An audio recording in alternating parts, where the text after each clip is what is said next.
Sylvie, Pierre Brossolette, bonjour. Alors, c'est un horaire qui Bonjour. peut paraître symbolique, mais depuis hier matin, 9h10, les femmes travaillent gratuitement. Le calcul se base sur les inégalités salariales hommes-femmes. Les femmes gagnent en moyenne 15% de moins que les hommes. C'est moins pire qu'avant, mais on n'y est toujours pas. Pourtant, une loi sur l'égalité des salaires a été votée en 1972. 50 ans après, on n'y est toujours pas. Pourquoi ? Il y a une multitude de facteurs, à commencer par celui quand même embêtant que les entreprises ne respectent pas la loi et qu'on ne les y force pas. À poste parfaitement égal, à diplôme égal et qualification égale, il y a une différence encore résiduelle de 10%, totalement inexplicable, inexpliquée et insupportable.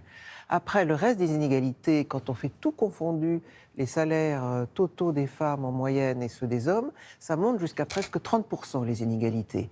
Et ça, c'est le produit de beaucoup de facteurs, c'est-à-dire d'abord le plafond de verre, c'est-à-dire que les femmes n'arrivent pas à monter dans les postes les mieux payés des entreprises. Il y a le plancher collant, c'est-à-dire que les femmes restent dans les secteurs qui sont les moins rémunérés, ce qu'on appelle le care, le soin, et elles n'arrivent pas à en sortir parce qu'elles sont mal orientées, mal formées, alors qu'au bac, elles ont généralement des meilleurs résultats que les hommes, et après, elles disparaissent dans les mauvais métiers, qui prennent les mauvaises filières, n'ont pas les promotions. Quand elles vont accoucher, elles ne sont plus promues et plus On va revenir sur les différentes, toutes les causes. Voilà, sur toutes les problématiques.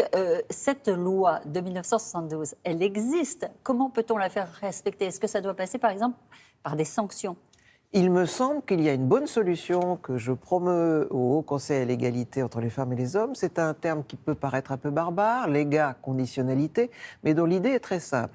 C'est que toute entreprise qui touche un sou d'argent public, beaucoup de subventions sont données en France, 22 milliards, beaucoup, 22 encore cette année dans le budget. C'est énorme. On devrait exiger en contrepartie, ça me paraît le minimum, que d'abord, au moins, elle respecte la loi, que donc les 10% de différence soient éliminés, et puis 10% c'est une moyenne, il y a des endroits où c'est beaucoup plus. Et que, notamment, il y ait quand même, en plus, des contreparties en faveur de l'égalité femmes-hommes, donc qu'elle s'engage à progressivement rémunérer et à augmenter les femmes comme les hommes. Ça veut dire pas d'égalité de salaire, pas d'argent public. Voilà, ou en tout cas une grosse coupe. Et s'il y a quand même quelques milliards en moins sur les 22 milliards, je vous assure qu'à ce moment-là, ça fait réfléchir. Le contrôle, c'est finalement le nerf de la guerre, on l'a compris. Qui contrôle ? Vous ?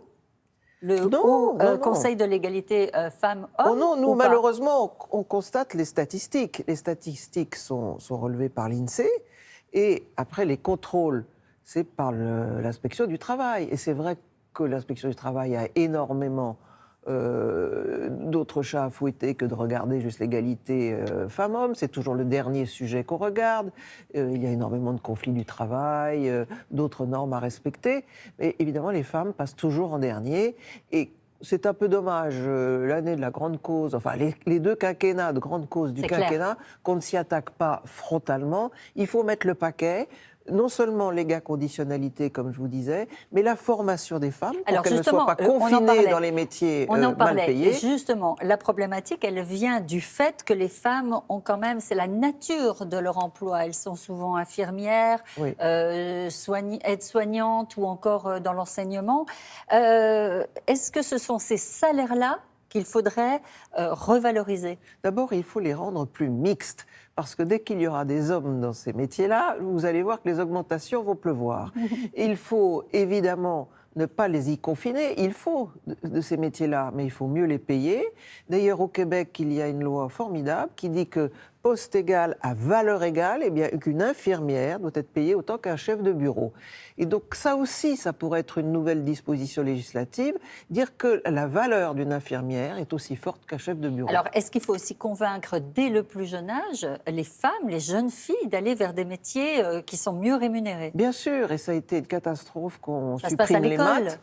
Déjà, dans le secondaire, qu'il y ait moins de maths et qu'on ne demande pas aux filles d'aller faire des maths et qu'on les encourage plutôt dans les secteurs littéraires qui ne vont pas mener à des métiers comme le numérique, les métiers verts qui demandent La toute tech. une grande... La tech. Les femmes sont en train de rater dans l'entrée dans l'ère numérique et c'est une catastrophe. On en a encore pour 30 ans si on rate cette marche. Il faut absolument mettre le paquet pour qu'elles pénètrent ces secteurs d'avenir et puissent avoir une chance d'être bien payées. Sylvie Pierre Brossolette, où sont les femmes? Où sont les femmes à la tête des grandes entreprises, par exemple du CAC 40? Mais il y en a 2 ou 3 sur 40, comme vous dites. C'est très peu. Alors c'est bien, parce que ça fait des rôles modèles et que ça habitue les hommes à voir que les femmes peuvent le faire. Mais c'est évidemment trop peu et c'est trop lent. Il faut aller beaucoup plus vite. Il y a effectivement une volonté en ce moment de nommer des femmes. On a nommé récemment une femme à la tête de l'autorité des marchés financiers, qui est le secteur financier masculin par excellence. C'est formidable. Enfin, il y avait des femmes inspecteurs des finances depuis 50 ans. Donc, qu'est-ce qu'on a attendu?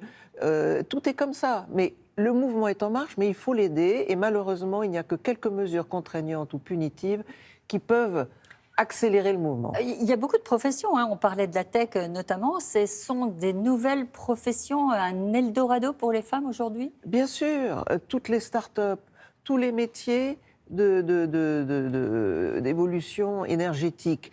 La tout ça chimie, la biochimie. La biochimie, ça demande des compétences scientifiques. Et donc, il faut absolument réorienter les femmes. Et c'est des stéréotypes depuis le plus jeune âge. Donc, le début de l'école, il faut habituer les femmes à l'idée qu'elles vont faire des métiers scientifiques, qu'elles peuvent être astronautes, qu'elles peuvent être chimistes, qu'elles peuvent être chefs d'entreprise de domaine technologique. Des jeunes filles qu'il faut changer. C'est une mentalité, dès le mais plus jeune aussi le corps d'enseignants, les programmes scolaires, les images des femmes dans les manuels scolaires. On en voit rarement, à part Madame Curie. On voit pas beaucoup de scientifiques. Du coup, vous qui êtes présidente du Haut Conseil de l'égalité homme-femme, je vous pose la question, l'égalité salariale homme-femme, c'est pour quand? 2030, 2040, 2050? Tout dépend de la volonté politique. Vraiment, si on appliquait tout de suite, là dans le budget, cette année, avec le 49.3, c'est facile, hein, eh bien on dit 10% des 22 milliards ne seront pas attribués aux entreprises qui ne respectent pas l'égalité homme-femme. Ça ferait faire un bond en avant tout de suite. Ça, c'est à un gouvernement de le décider. L'orientation des filles, un quota dans toutes les écoles scientifiques, minimum 30% de filles. Ça se décide, c'est l'État. L'État a encore beaucoup de pouvoir en France. Nous, au HCE, on le conseille, on donne les bonnes idées. Maintenant, à messieurs les parlementaires, à messieurs et madame les ministres et parlementaires de jouer. Merci beaucoup. Vous comprenez qu'on compte sur vous également. Vous pouvez compter sur moi dans la mesure de mes moyens. Merci beaucoup Sylvie Pierre Brossolette. Je rappelle que vous étiez une ex-journaliste, ex-membre du CSA et fière de l'être et présidente donc du Haut Conseil de l'égalité entre les femmes et les hommes. Merci à vous. Merci à vous.